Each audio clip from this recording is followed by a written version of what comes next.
Welcome to Kim and Angela Talk. Kim is a biodynamic craniosacral therapist, PSYCH-K facilitator, curious human, forever student, and a loving mum.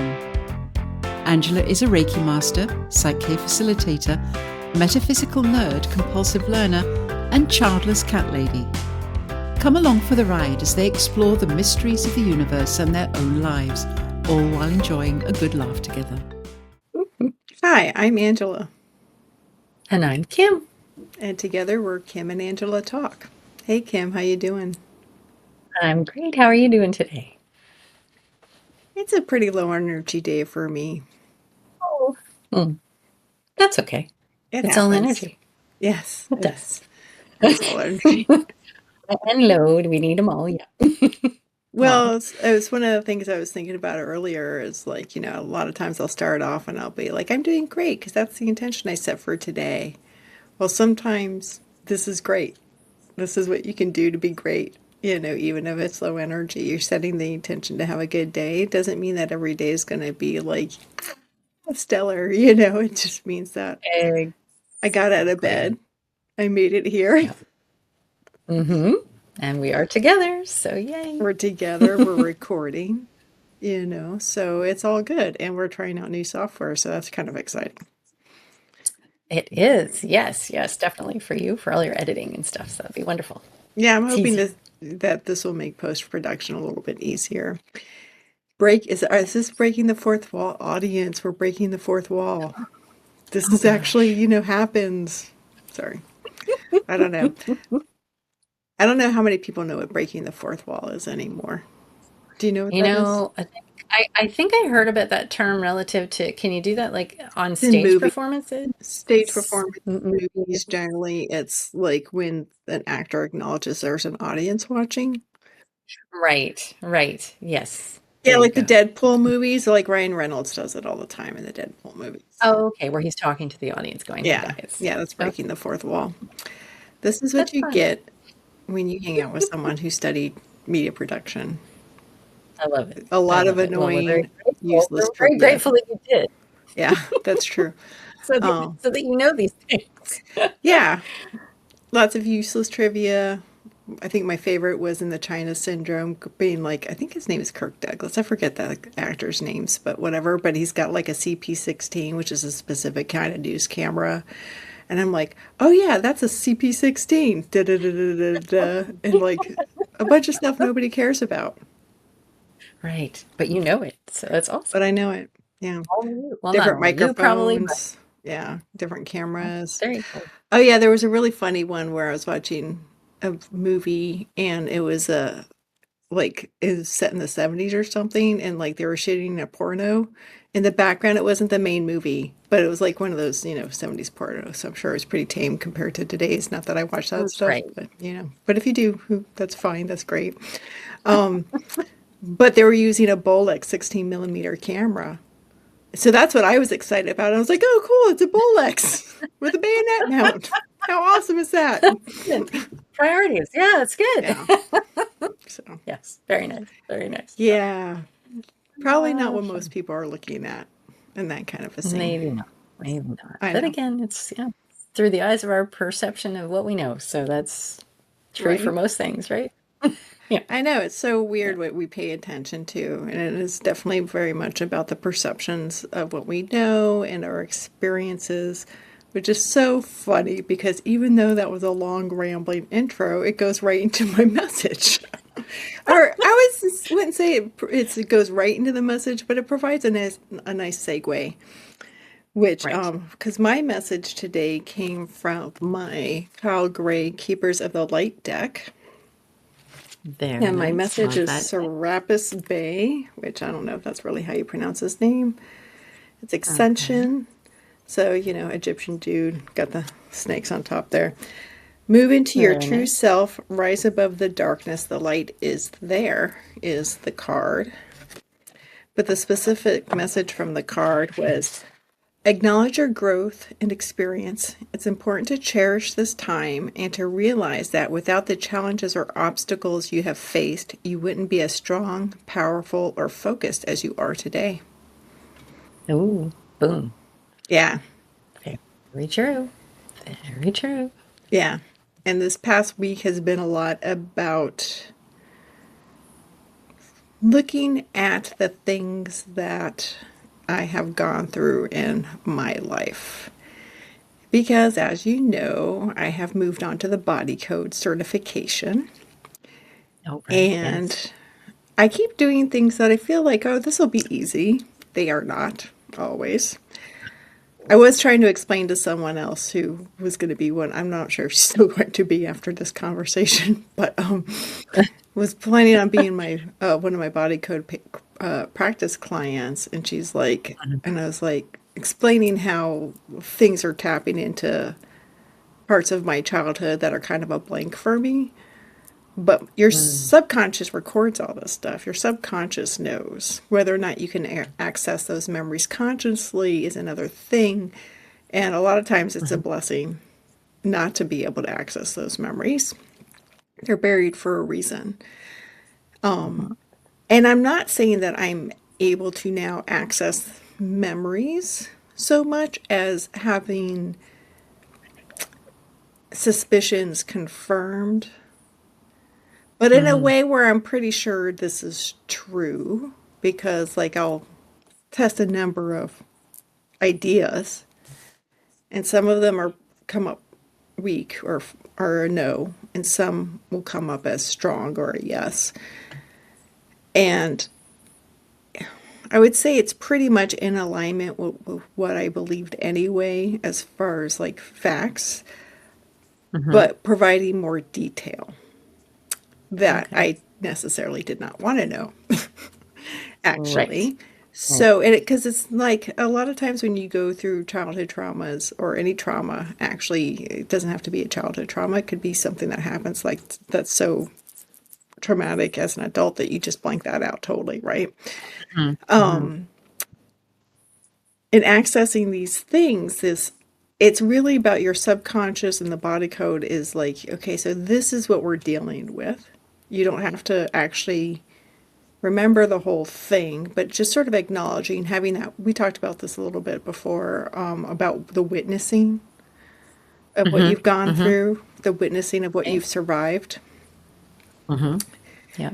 And so I was trying to explain this to her, and she was like, kind of said something. I was like, well, don't worry.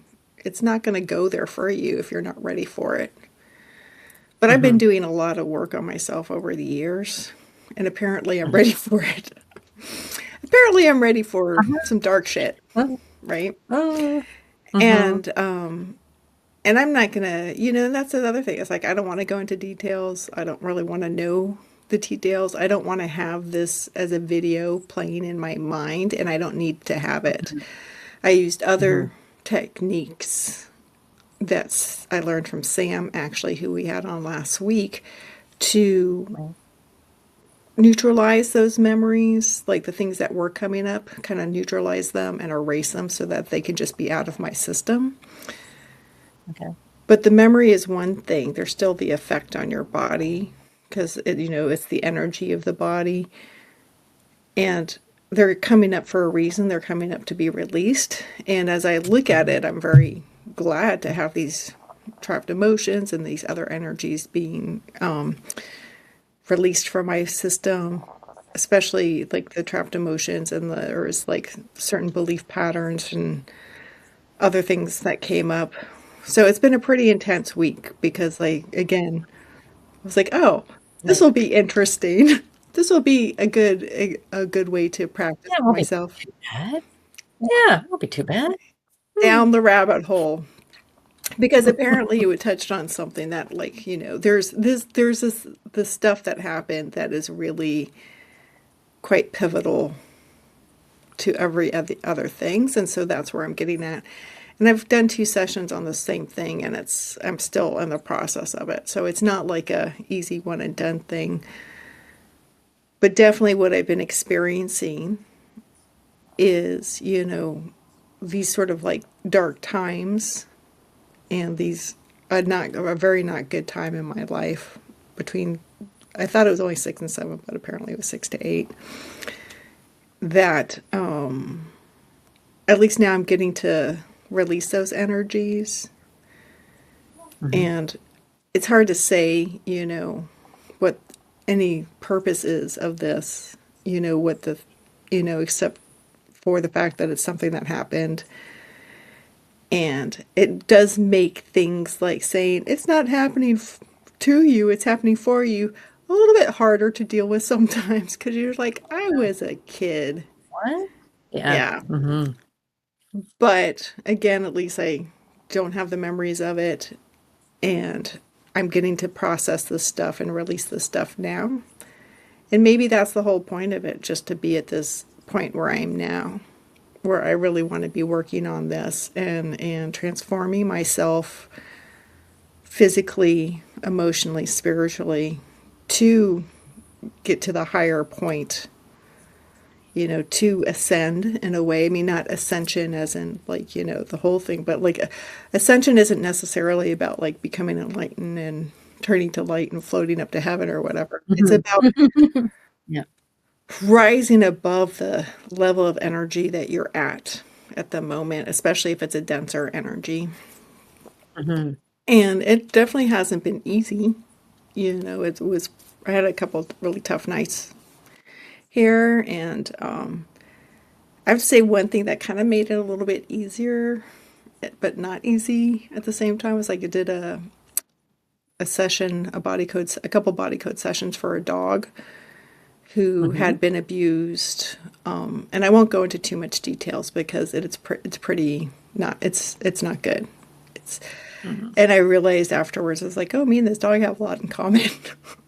When I looked at like some of my past emotion code sessions and stuff, like the same emotions were coming up that I had released in myself that were coming up again because of this time period that this poor dog also experienced, And again, it's like, what did this dog do? Nothing except be born, Right. But at the same time, I've like now come to look at this dog as like yet another one of my teachers to show me, kind of reflect back where I'm at. The whole idea of like holding space. Like, I'm really grateful that this was a distance session because I was bawling the entire time that I was doing the session for this dog. And I'm like, I think I might stick to distance sessions for animals just because of that. Yeah. Because holding space can be really difficult sometimes. It's something that we talked about and we both have practiced a lot of with doing BCST. It's not something that a lot of people are actually good at, especially if they haven't undergone any training. It took a while to develop the skills of holding space and be neutral in yourself so that you're not triggered, your own trauma isn't triggered. I will say I wasn't like, that was not happening when I was doing the thing for, I guess I shouldn't have said his name. It's okay. Nobody's going to know who he is. He's an adorable pit bull mix, just a sweet guy, and is luckily now in a loving home. But so when I was doing this session for him, I was like really touching base on like, because I had just been doing a session for myself around a particular difficult time.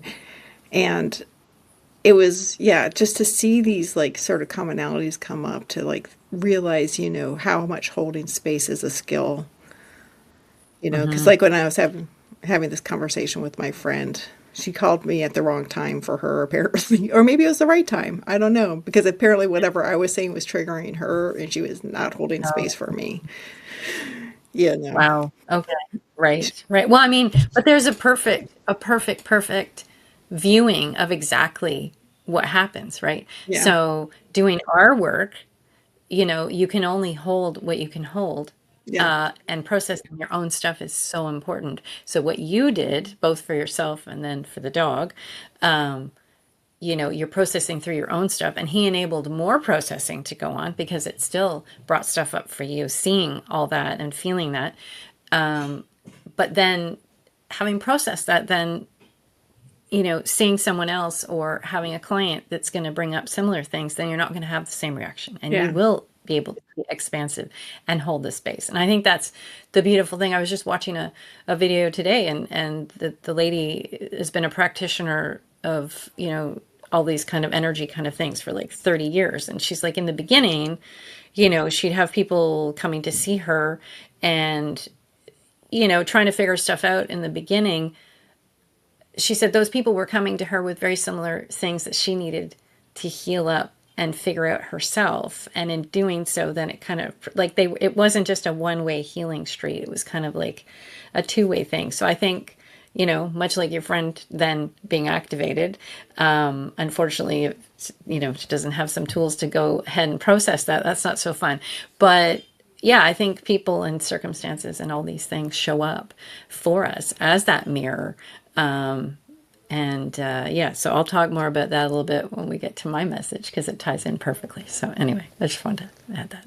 Yeah, it's again one of these learning or self-teaching moments or learning moments, really, because had really bothered me, like how she responded in my conversation when I was like being particularly vulnerable and still in the processing mode. And I'd been thinking about it for like since then, like on and off, and trying not to obsess about it, but at the same time being like, you know, what the fuck? You know, especially after like knowing her for so long and after all the things we've been through together and me knowing her story as much as she knows mine.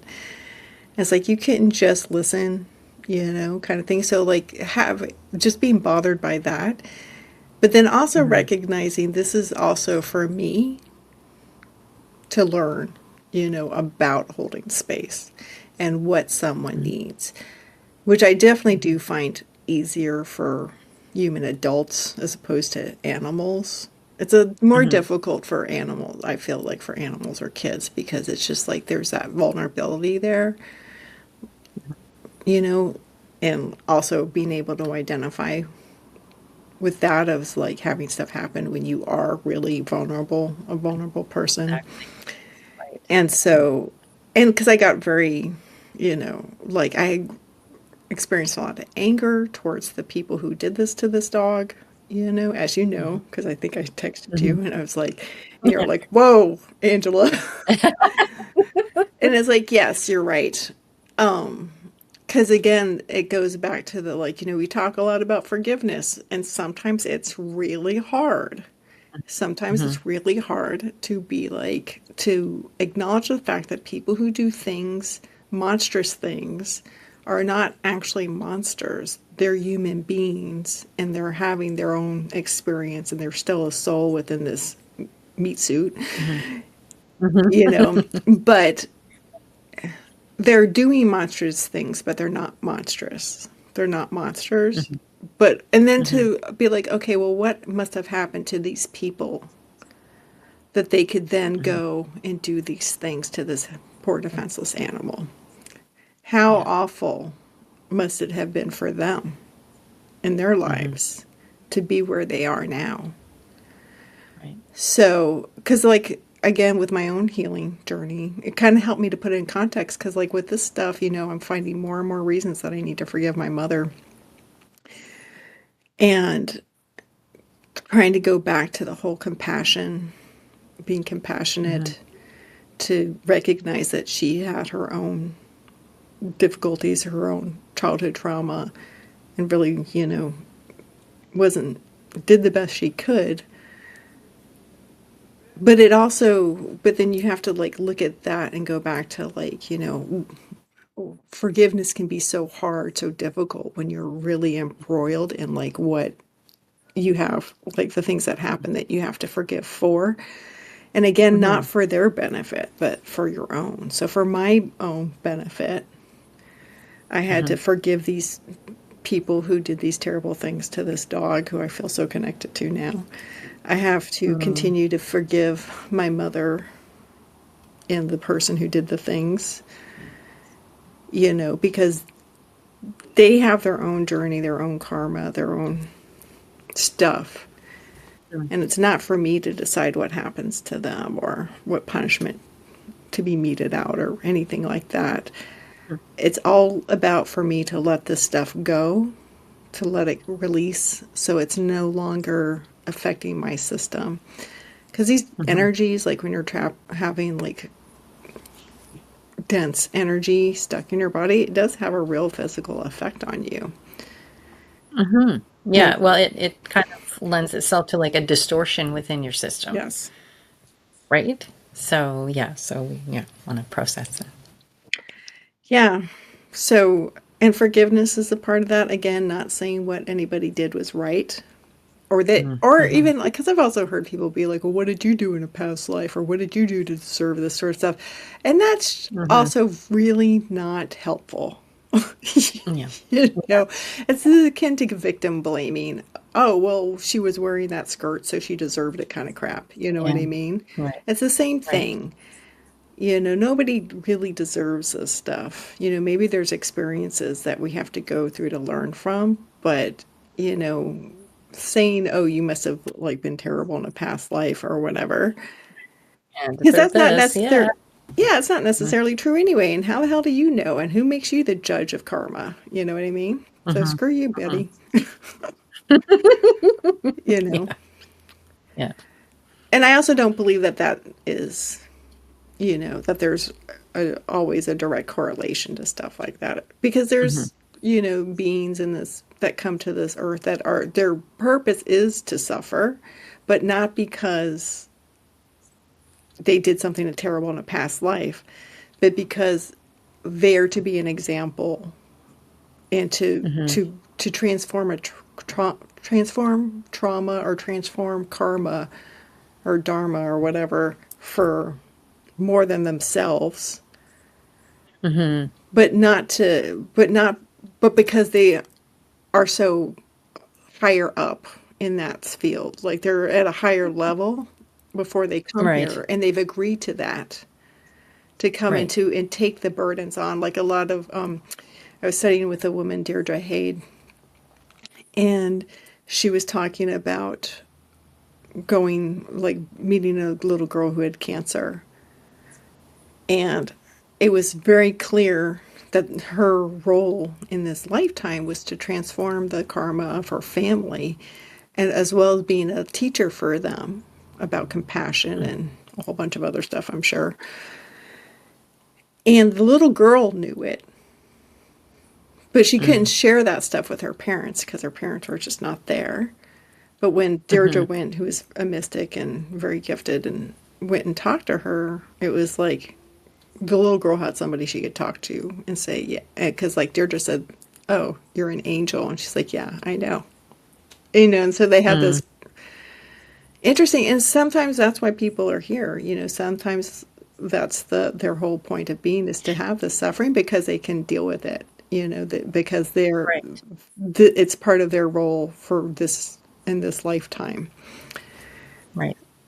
And I'm also thinking about the story that Rob Williams, who created PSYCH-K or downloaded PSYCH-K, developed it, about the story about him seeing the guy go across the crosswalk in the wheelchair. It was a paraplegic, and like feeling sorry for this guy. And then immediately the guy's head whipped around to look at him and was like, and then clear as a bell in his mind, he's like, don't feel sorry for me. This is my last time here. You know? So like just that thing is like, you also don't know, you know? Yeah. So to make weird blanket statements about like, oh, you must have done something really bad. Get off your judgy pants horse or whatever, you know what I mean? It's like, you don't know anything. I was like, I don't know. Yeah. I don't know what's drove these people to do these things to this poor dog, you know. It's easy to be judgmental about that stuff. But, you know, it's really about like doing your enough work within yourself to kind of get to the point of compassion for those people, you know, for people who've done wrong to you, to let that stuff go. And I'm not saying it's easy. It's not. It can be extremely difficult. And sometimes I definitely don't feel that, for sure. And sometimes most of the time, actually, I will say it's probably a struggle to get to that point where I can get there. And yeah, But I think that's important though, right? I think it's important to be not okay with it sometimes. Yeah. I think that's okay. I think we live in a society where it's got to be like black and white. Yeah. And it's like, well, you either like love them and forgive them and it's okay, or, you don't. And I think there's a gradient in there, and we live along it. And depending on the day or how we're activated or what's going on or what we're healing or other people we're coming across. And so, but I think it's important to acknowledge that. I don't think it can be all just, flowers and sunshine all the time. Kittens Like and rainbows. no, like that's not part of like why we're here. We're here Yeah. to be living the spectrum of it. And I think awareness and conscious awareness of that is good. It's kind of like, just having positive thoughts and not, well, you're like cutting off half of our emotional self, which then you're not whole. So you're still always seeking wholeness, but you're literally denying part of our humanness, which just doesn't make any sense. So it's kind of like being okay within the realm of all of that Yeah. and being aware of that. So I think, having both depending on the day is like totally fine. I don't think we should beat ourselves up for that, because on the one Yeah. hand, it is obviously with this poor dog or yourself horrible. So to go, yeah, okay, we'll just like, but it's also different to maybe not be as like activated with it. Doesn't mean we're still not mad at it, but not having that charge to it. Because I think the charge, that energetic charge, is kind of more what's the harmful thing than the allowing of the, I'm mad at that and I'm pissed off that that happened. Like I think that's okay, but not have the charge of the trauma there to then, bring other things or cause dis-ease in the body. I think that's the key thing there. But I think we should still be able to embrace all emotions related to things, Yeah. separate from the activation. If we can, make the activation less, if almost gone, would be great. So we're not attracting that kind of frequency, whatever. But emotionally, I still think we're in our right to fluctuate depending on the day. And I think that's cool. I think we should give ourselves a hug for that, because that's all right. Yeah. Right? It goes back to what you said about being kind to yourself, forgiving yourself. Because sometimes that's the Yeah. hardest part to do, is to forgive yourself, as well as forgiving other people. And again, I really need to look for this quote from Eckhart Tolle, because it really sums it up purposely, like what the point of forgiveness, right? But it's really about not having it have power over you anymore. So you have that lesson of that, you lessen that charge. You're not having the resentment when you see that person or their name comes up, or like the idea that you have to call them every Sunday to get their Publix order. It's my personal stuff. Yeah. Well, yeah. Well, no. And then turning that around too, to like being mad at yourself or not liking yourself. Like, I should love my mom. Like, like bad you. Like, why are you acting that way? You know what I mean? Like, you'd also, so it's not only just the feelings of annoyance or resentment, like you said, going out to them, but then there's also that kind of backlash too of like, well, I shouldn't feel that way. Right. I shouldn't feel that way. And so then there's bad on me, bad, that little voice. You know what I mean? So you're right. It's like a whole loop. So it's not just directed out, but then it sometimes comes because, it's decided, oh, you have to love your mom. Your mom's your mom. And, well, yeah, okay. Live with my mom, easy. Yeah, right. So, yeah, so kindness, the kindness out is almost more important than the kindness within. Again, acknowledging the fact, okay, it's okay. You can feel that way about mom today. That's all right. Give yourself a hug. Yeah. So not beat yourself up for it, for sure. Well, yeah, and acknowledging too that, all of these experiences, there's a reason, you had to go through these. You really did contract to be here. And yeah, maybe you didn't like say, yippee, I really want to go through all this horrible stuff. But maybe it's like, I want to be the person on the other side of that. So then again, it goes back to the message of like acknowledging the growth and the experiences, or acknowledging of all this stuff, because it does make you who you are. These experiences make you who you are. and also not just the experiences, but how you respond to them and what you do with them.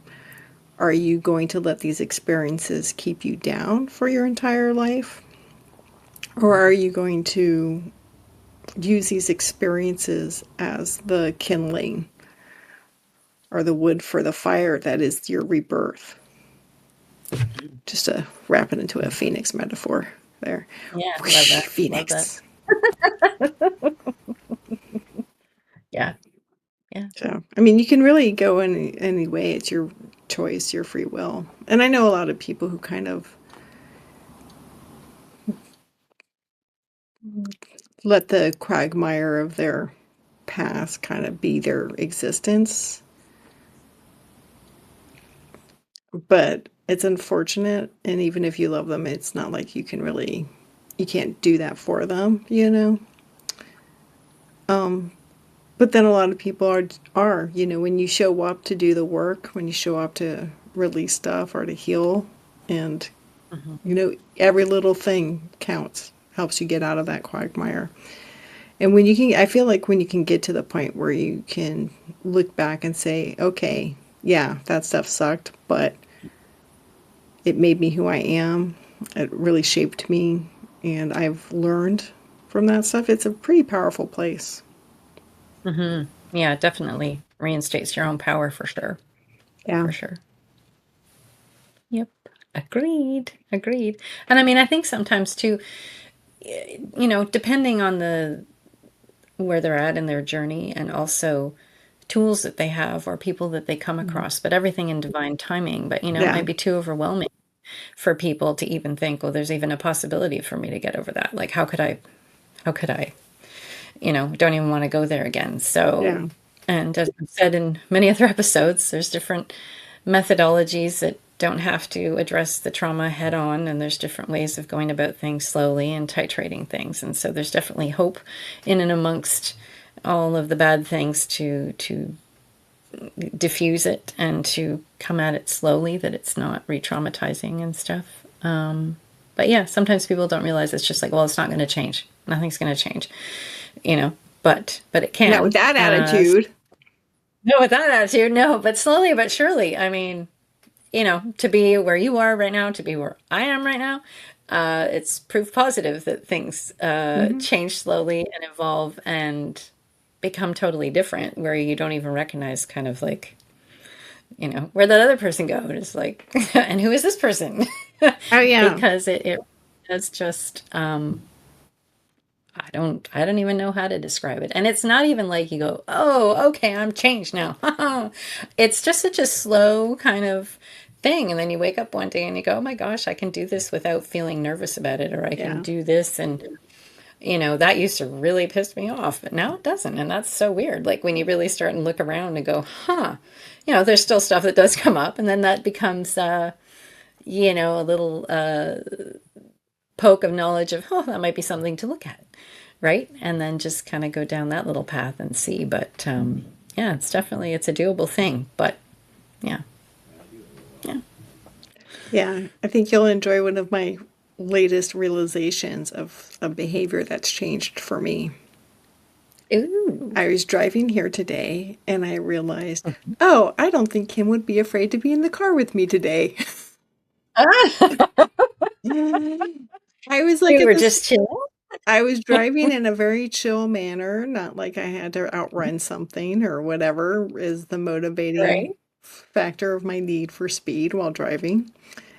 And just kind of like not letting things bother me on the road. Like, so some of the stuff that I've been doing obviously is like kind of relaxed more within my system, because I was like, oh yeah, I'm totally fine with being surrounded by all these cars going under the speed limit, and it's okay. I'll just get to my destination. It doesn't matter. I don't have to whip around them. I don't have to do all these things that would scare the crap out of Kim as my passenger. Which again is why I like to drive alone, but I don't have people going. Just take the fingers out of the dashboard. But that's awesome though. But I mean, think of how awesome that is. Not for your passengers as well, but also just your nervous system. Yeah. Think of how different that is for your nervous system if you're chill and not always, needing to whatever. Like, it's just, that's so good. That's so Yeah. good. Yay. Yeah, being able to be Yay. chill like that in the car is a really good thing. So, which is Mm-hmm. not a usual has not been a usual thing for me in the past. It would like to be a usual thing for me now. Because like you said, like, oh, what a break for my nervous system. Totally. Like, we don't realize how much we drive our nervous system in aggravation and frustration and whatever and heightened. I mean, that's a tough place to live all the time, but a lot of us do because we're short-tempered with things and we're trying to do a million different things and we're racing from one to the other and trying to get it all done and trying to remember everything. And it's like, yeah, it's just like, it's hard on our bodies. Like, Yeah. And it's actually just reminds me too that one of the balances that I did in the past week was for my fight flight flight, system. nervous system response kind Yeah. of thing. Oh, very Yeah. nice. So I was like, Very oh nice. yeah, that's probably it. I didn't even put that together but yeah, Yeah. that sort of like fight, flight, freeze response. And I don't know. Right. I can't believe we've been studying this this so long, and I still can never really remember. Is it the sympathetic, the parasympathetic, or whatever? I always have to look it up. But anyway, I know. that I think fight and flight is the sympathetic. yeah, And the okay, I think you're right. parasympathetic is the rest and digest. And Right. I don't know how to remember it, but I think And I it need to took me come up with a forever. little I could code. never remember it either. Took me forever in class when we were doing BCST. I'm like, what is that again? Yeah. Well, it comes up in Fine, body forever. code. Yeah, it comes up in body Oh, code does it? for Oh, another thing to okay. be Right. balanced. And I just realized it's like, oh yeah, I did a whole bunch of stuff basically on my sympathetic nervous system Nice. just the other day. Nice. So that kind of makes sense that why I've just slept a lot, and B, why Wow. like I think I'm not feeling that sort of like charge when I'm driving now. So cool. Yay. Look at that. Well, I mean, amazing. Imagine if that really helps all of your sleeping Yeah.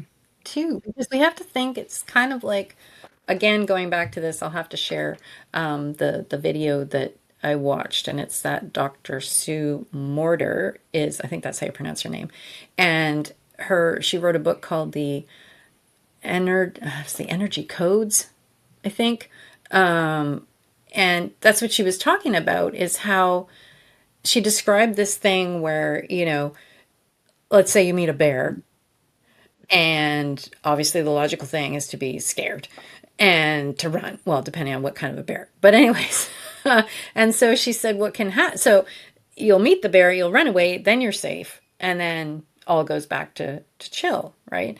But she said sometimes what happens, and you talk about the trap door, but a trap door will get shut on the scared, I'm not safe thing. And then she describes a whole, and I need to take more notes, but basically describing how that can then become stuck as a memory in the subconscious that you're not safe. And then you stay in this fight or flight zone without even really realizing it.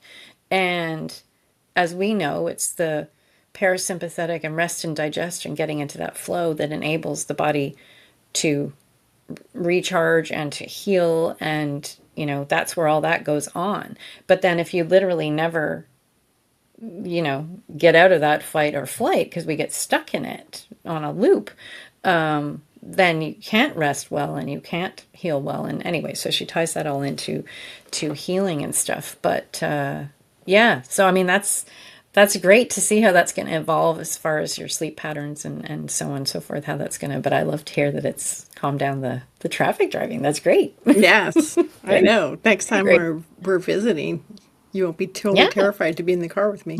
Be so chill. Yeah, just listen to the music and all good. That's I'll be awesome. driving like a grandma. Oh, just kidding. That'll Very never nice. happen.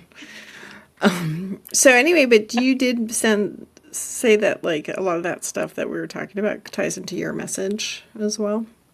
Yes. Well, so my message today, I was a little bit excited. I was excited that this came up. So first of all, my first excitement is I love this deck. So this is one of my favorite ones. So it's called The Secret Language of Darkness, which sounds pretty dark, but it's got a lot of good stuff in it. And the card that I pulled today was this one for myself.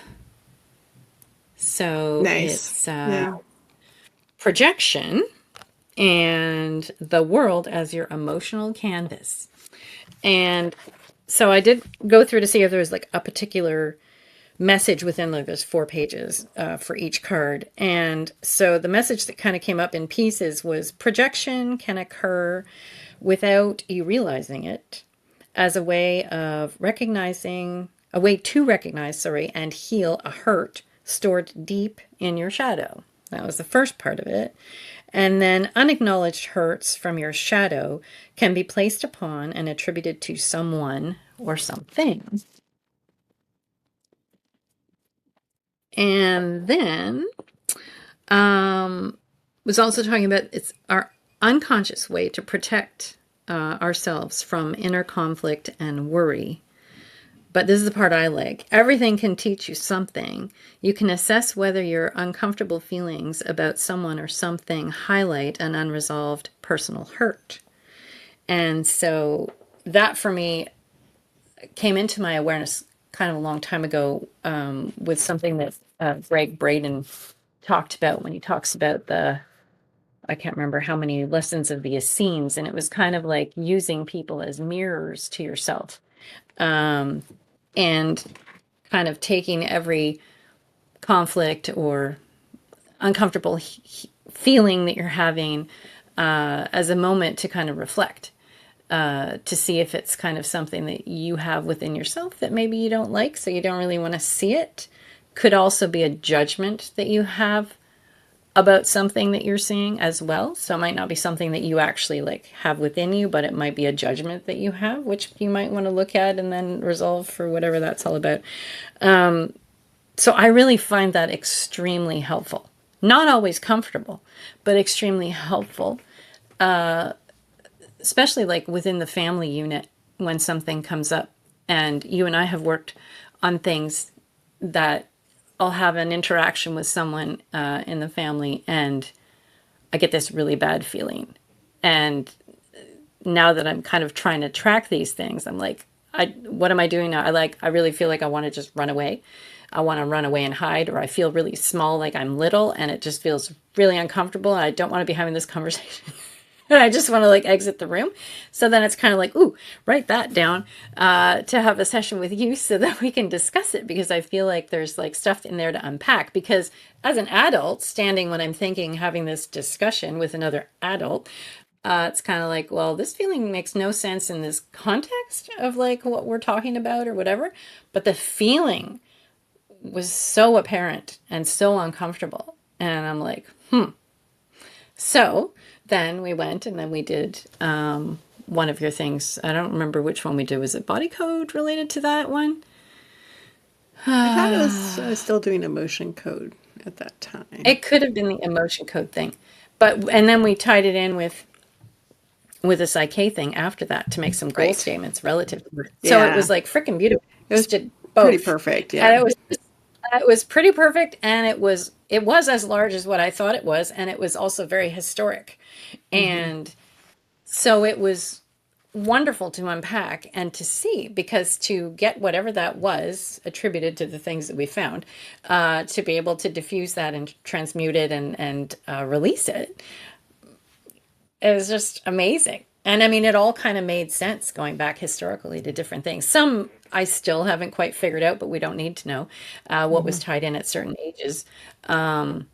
But yeah, I mean, it was so great to be able to let that go. But yeah, because the feeling was really uncomfortable. But instead of getting mad in the moment at the other person or just running away and sulking about it and feeling miserable, it was kind of like, take the opportunity, write it down, and then we can uncover and hopefully release whatever it was. Because I knew it had nothing to do with the present moment was activating it, but it wasn't related to the present moment. Yeah. Because it shouldn't have made me feel that way with the discussion I was having.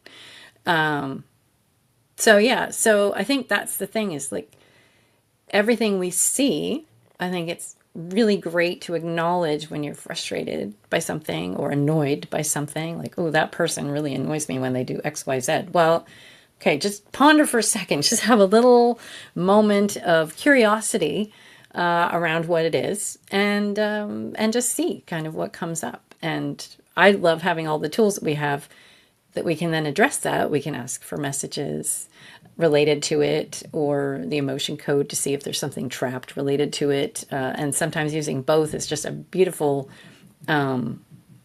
synchronized connection between it all, so that you can kind of get the message from it that maybe initially was coming from the very first one, but at the time too young or too whatever, and didn't have the things to ask for the messages, but that there was a message in it that we needed maybe to hear, but then also then releasing it.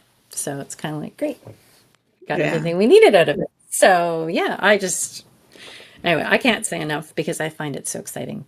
So that's why I look at conflicts now as that present from the universe of, looking for something that maybe I haven't processed yet, maybe something that needs to be released. So it kind of changes your entire looking into the outside world and what it's bringing to you. If you think it's bringing you yourself in some capacity, and then just, it doesn't mean you might not react in the moment, or not say, oh, I just love to blow them all up, or whatever it is in the moment. Allow that, but then still write it down and see what it's all about. Right? Yeah, and I like how you said too that these are, again, moments where for you to learn from, to examine yourself, to dive a little bit deeper. Not to say that you have to be on 100% all the time. Does get kind of like, you do need breaks from this stuff occasionally, which is why I am rewatching Ted Lasso. Well, we do definitely need some, yes, light Yeah. fuzzies. Yes, definitely. That's the Yeah. hug and the self-care. Yeah. Which actually kind of goes into our message for the audience. But just to say real quick, one of the things I liked about that too, that projection, was like, and what you said about the woman, is like the people that you're working with, the things that are coming up are, again, also mirrors for you. And the things that, because definitely was a dog, a mirror for me and also kind of an opportunity to look at my reactions to see how I respond to this, like how am I holding space, and then also led to this conversation I had late at night with a friend, where I was like apparently triggering something in her, because her response is definitely not what I needed, and actually was very much along lines with some other stuff that had happened, where it was like I was feeling like I was having my experiences and my feelings around them being negated almost, or like, which was also kind of a current a thing from my childhood of like, you can't say anything because it doesn't matter what you say. No one's going to listen to you. No one's going to believe you. Right. And then all wraps around into the whole throat chakra issues and speaking your truth, being authentic, speaking authentically. Because honestly, I mean, what else can you do? I mean, that's the important thing for your throat chakra is to be able to express yourself and speak, which is I had to do a lot of work on for us to get here for sure. But bringing that up and saying, yeah, there's definitely still more work to be done around this, because I am being triggered by this person doing the thing that I've been working I on. know. So could you ask for anything more brilliant than that? Yeah. And the process to then get to that? Like, I mean, I don't know. It just excites me so much, because it's exactly that. It's like the gift that's just always there, even when it's not happy fun. or not in a moment or not fun. But yet, see, that just moment you've been thinking about it and you're like, huh, right? Yeah. But then exactly that. It's like, what were my younger triggers? What's making me feel that way? Because again, she's being triggered. So on an intellectual basis, well, she's had that too. But yeah, so you've gone to you again, which is what we have to do. We have to, again, turn the mirror around and take that look. I think that's absolutely brilliant. Brilliant, brilliant, brilliant. Yeah, because I even though it was definitely, uncomfortable at the moment. yeah, I mean, I was honestly at this point where I was like, well, screw her, and Mhm. maybe this is one of those relationships that are just going to fall by the wayside, which may or may not be true, but it's not something that I want to Mhm. consciously decide. Yeah. I've known her for a really long time.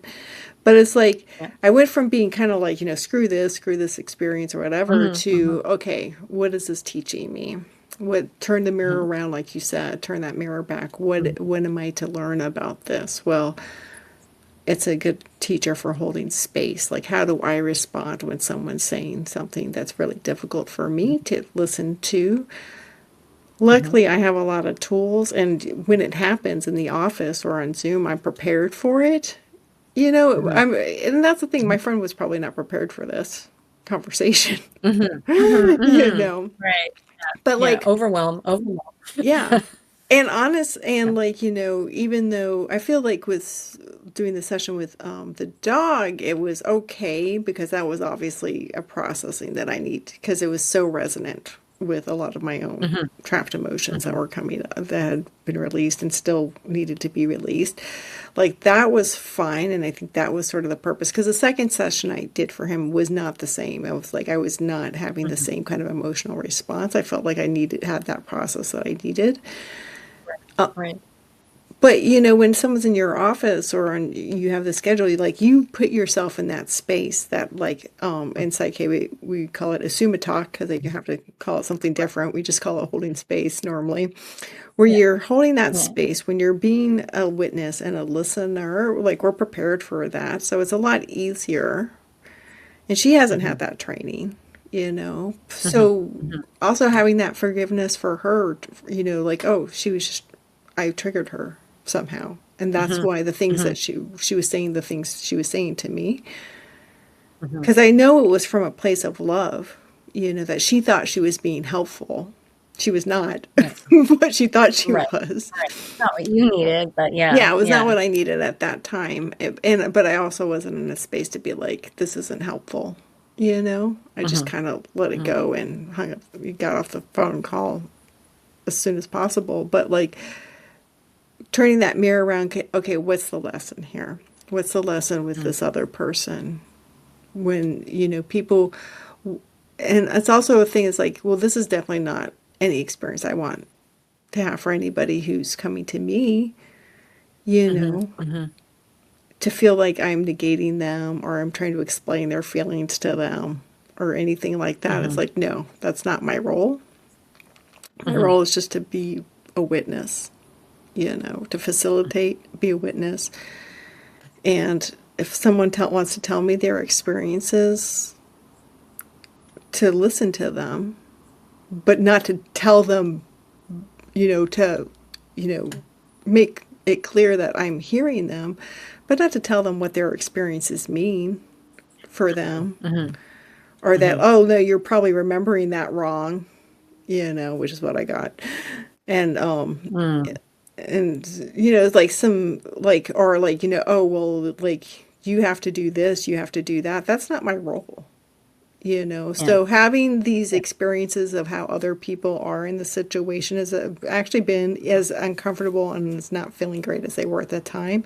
Now I can be at this Mhm. space and be like, okay, well, that's certainly not what I want to put out there. That's not how I'm going to hold Right. space.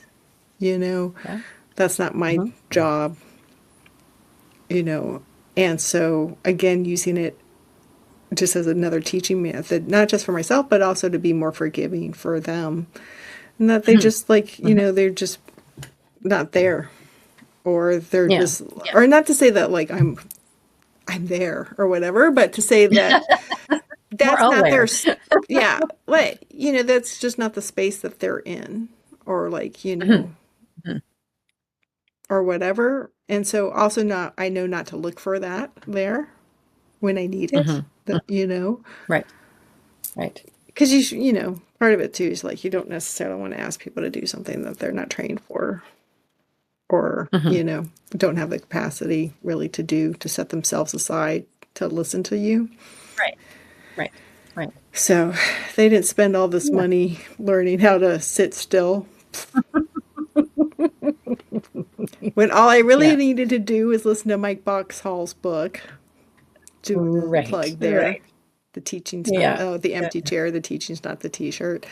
Yeah. Yeah. But Yeah. really what Well, I, and it all comes down to yeah, awareness. Sorry. No, finish, go finish. ahead. No, I was just going to say it all comes down to awareness too. Like Hmm.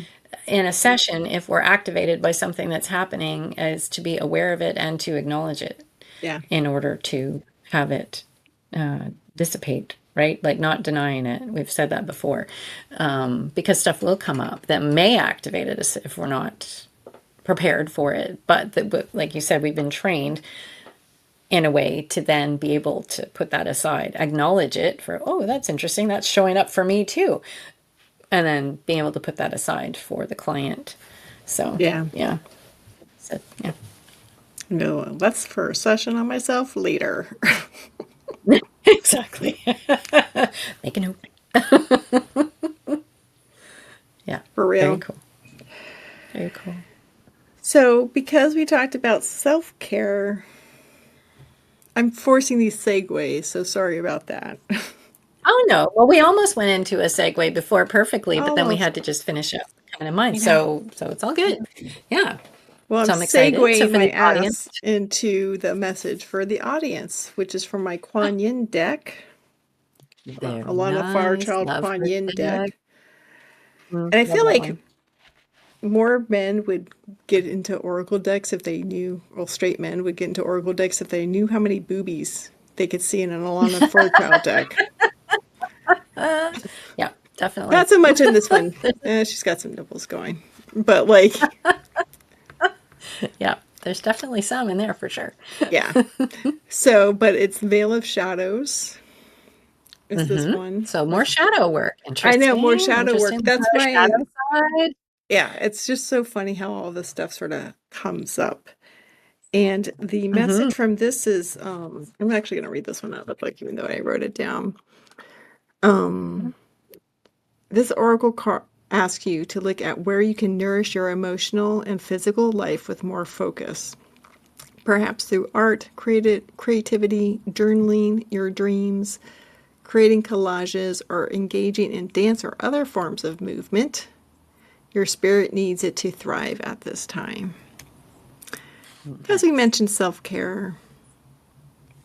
And the greater meaning of this card is basically, I'm just going to read this part because it is totally what we've just been talking about. The description for this card is: a lotus blossoms with deep, rich mud into which she plunges her roots and draws great nourishment.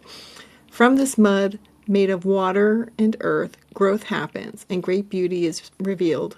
Your soul lotus thrives through depth of emotion and aliveness of your body into which she can plant herself and unfold as a lotus of light. So again, Love that. the source of everything, the darkness, the shadow, like, but as the lotus is, like, yes, that can be where we get a lot of our nourishment or a lot of the origin story from that. But we can rise above it into the light. Right. Be a beautiful Right. lotus Right. of light. Whee! So I also like too how this, but the specific message for the audience was like looking where you can nourish our emotional, physical life, and doing that through self-care. And by self-care, being creative, like the idea of the dance. It was also so in alignment with your reading from Sam last week. Oh, I It was like, know. Definitely. yeah, Yeah. I read that. I read that, and I was like, "Oh, this is a message for Kim to get off her ass and start doing her workshops." Do some things. Do some things. Oh my Yes. gosh. Yeah. Yeah. Well, I mean, nothing is better, honest to goodness, since I've done some work to do with creative expression for myself and the watercolor paintings that I've kind of endeavored to start doing and stuff. And it's unbelievable how when you allow yourself to do that and you can get out from the kind of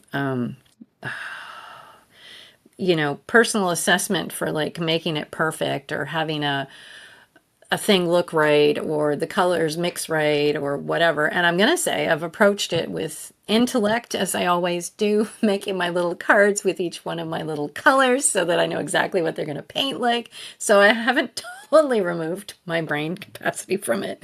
But just when you really get into the flow of just putting the paint to the paper and not caring, you go into a different space for your body. We're in our minds so much, and we judge and we think about things so much, and it's just so freeing. Even if you're just like, coloring, like putting color in a coloring book, like with a marker. It doesn't have to be, creating something specific, but even just coloring something in, just to go into that space.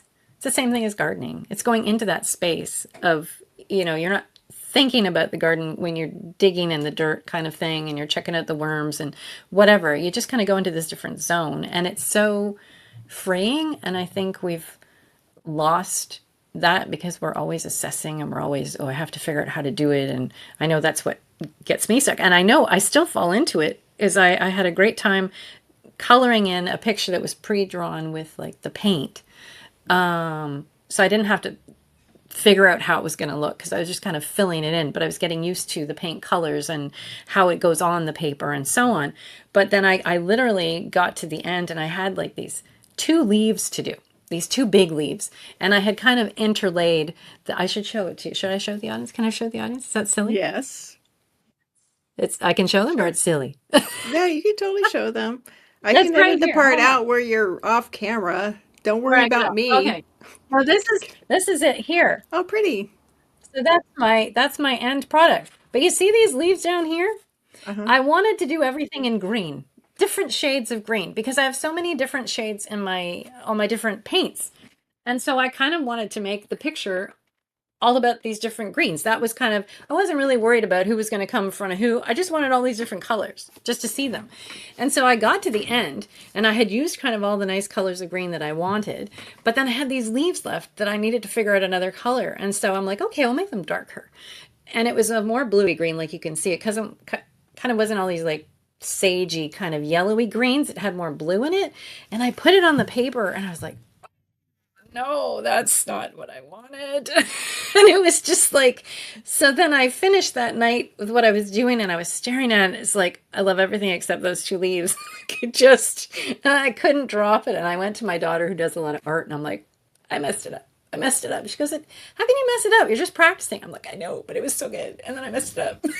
And so she's like, it just needs shading and whatever. So I did go back the next day and I did shade it. I watched a whole video about how to do leaves and how to like whatever. And so, but I had to do it on top of a dark color. So then it was harder. And so I did what I could. And I'm still going to say, I look at it and it's that corner that still bugs me. So this part's just still engaged with the creativity. But I have to go back to here and go, wow, altogether, it's pretty good considering where I used to be with my ideas of watercolor. Anyway, long story short of all of that is just that these kinds of creative endeavors still kind of come where we go back to this again. And we still have to, try and stay here with it, but we still go back here. And so it's still a process. Even though I've done a lot of work relative to that, you still go back here. But I think it's so important to go back to it again, open-hearted, and get in that zone, not get discouraged by this going, that's not exactly quite right? Still So that's actually a really good analogy for all this stuff, because here's your process, you're going through this, have all these mental anguish over this thing, right? But you look at the end result. I look at that and I thought that looked great. I never would have realized that, like, you had this, like, this sort of mental, and like, when I was doing animation and stuff and art when I was, much younger, it's one of the things I sort of realized too, is like, nobody really knows the inner workings, nobody knows like all the things that you threw out or all the things that you like beat yourself up about it. They're just seeing the sort of end result. A shiny end result, yeah. And it's also kind of so ties into all the messages too, is like nobody really knows what went on They're just seeing this end result.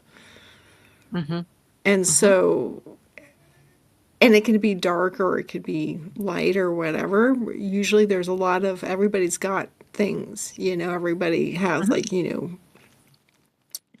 times where they have to go through the crucible. So, but all we're seeing is like sort of this end result. And then it's so easy too to be like, oh, that looks great, or oh, that looks like a mess, or whatever, you know what I mean? Like looking at different people's lives, but you never really know anything Yeah. that went on. So I think that's, I don't know. I just thought that was a perfect analogy with your leaves.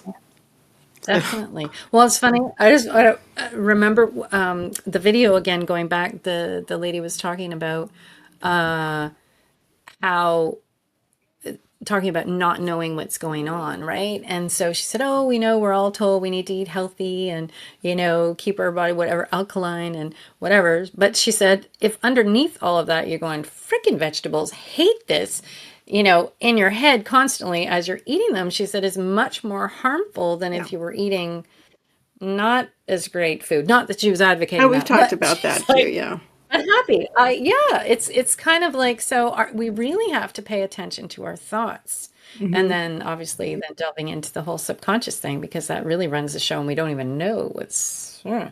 Tell me So about I it. think that's again going back to looking outward to see kind of what's going on, because there's that projection thing again that's showing you kind of things that are underneath things. So to be more aware of it and use it as a tool, be happy that it can come to you as a tool to then go back and work on. It's so, I don't know, it's so liberating when you have just a vision of the world that way, I find, so then you don't have to worry like, oh, the world's just screwed up. It's like, no, but it gives you a moment of pause to figure out something that then maybe you can work on and then it won't show up anymore. Yeah, totally.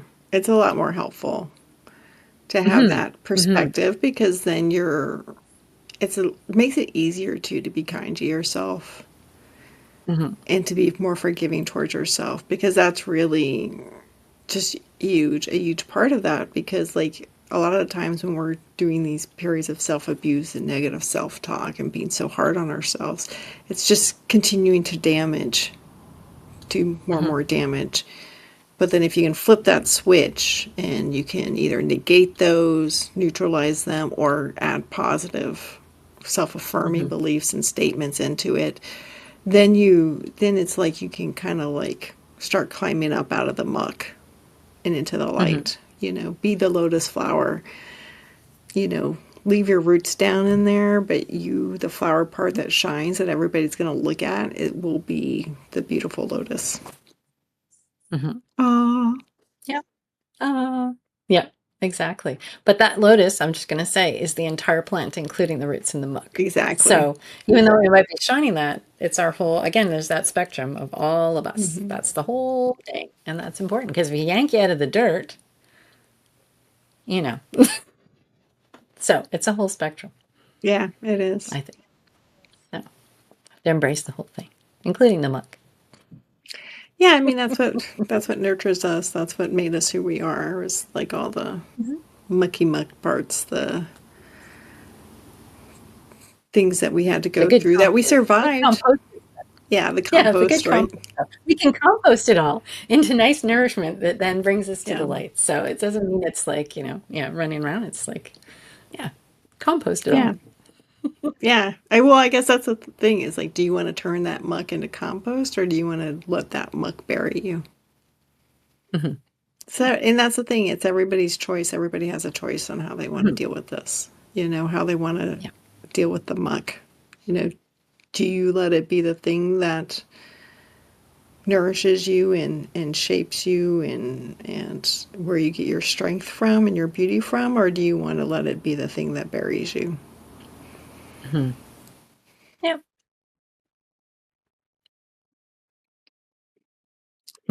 Good times. Good times. Yeah. Sometimes it's okay to have a little bit of muck in the face. It's okay. It's good Yeah. for the skin. Yeah. Well, I'm feeling pretty complete with this podcast. What about you? Yeah. I mean, I think we've kind of come full circle around with Yeah, I everything. think So I so. think I think if we were just to keep going, to be repeating ourselves and Exactly. whatever. So, thank you, Kim. It's been great today. Thank you. And I actually feel a lot Yeah. better now than I did at the beginning of the podcast. So, thank you for that. Awesome. Oh, I'm glad to hear that. Yeah. That's great. And thank everyone for listening and Yes, watching thank you all. or whatever, Mhm. however you're Listening, coming to watching, this, yeah. listening / watching. Yeah. And We please, appreciate if all you're of on YouTube, hit like and subscribe below. Apparently it matters. That's what I keep being told by the social media divas in our lives. Yeah. So yeah, please hit like and subscribe. You don't actually even have to watch the whole video. Just watch part of it. I'm just kidding. It'd be nice if you watch the whole thing, but whatever. And Yeah, then right. Yeah. my site is thisreikilife.com. And my site is keycranio.com. We'll have those below. And yeah, so thank you so much and hope to see you again next week. Exactly. Until next time. Okay. Love to Bye. all. Bye. Bye. Thanks for watching Kim and Angela talk. Please like and subscribe below. To book sessions with Kim, visit keycranio.com. To book sessions with Angela, visit thisreikilife.com. Thank you.